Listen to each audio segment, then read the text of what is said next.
క్రీస్తునందు సహోదరి సహోదరులారా, ప్రభువైన యేసు క్రీస్తు నామములో హృదయపూర్వక వందనాలండి.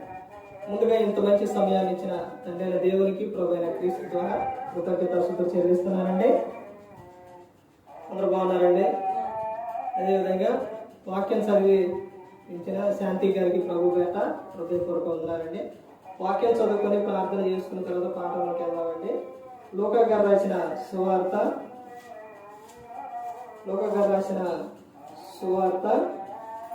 18వ అధ్యాయం 1వ వచనం నుంచి, వారు విసుకొక నిత్యము ప్రార్థన చేయుచుండవలనకు ఆయన వారితో ఈ ఉపమానం చెప్పారు.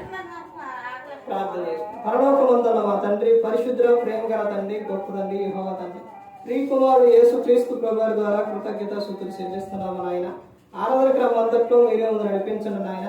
వాక్యం బోధించుండగా వినివారు తండ్రి మంచి రోజుని తిని వాక్యానుసారం నడిచే భాగ్యం దయచేయండి తండ్రి.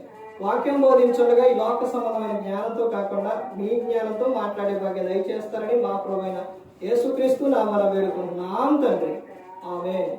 యేసుక్రీస్తు నామములో హృదయపూర్వక వందనాలండి.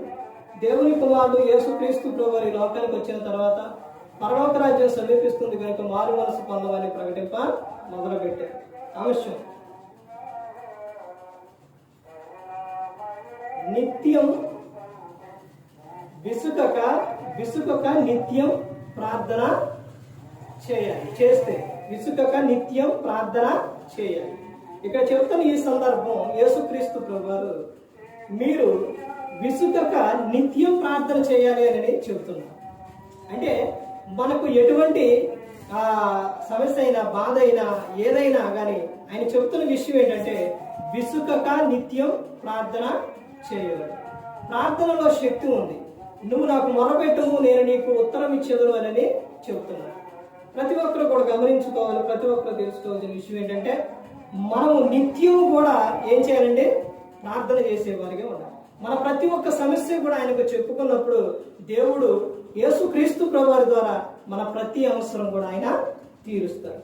అందుకని నువ్వు ఎక్కడికైనా వెళుతున్నప్పుడు కానీ నీ సమస్య కానీ ఏదైనా కానీ ప్రతి ఒక్కటి కూడా నిత్యము ఆయనకు నువ్వు ప్రార్థన చేయాలి. దేవుడు కార్యం చేయట్లేదని మనం ఉండకూడదు.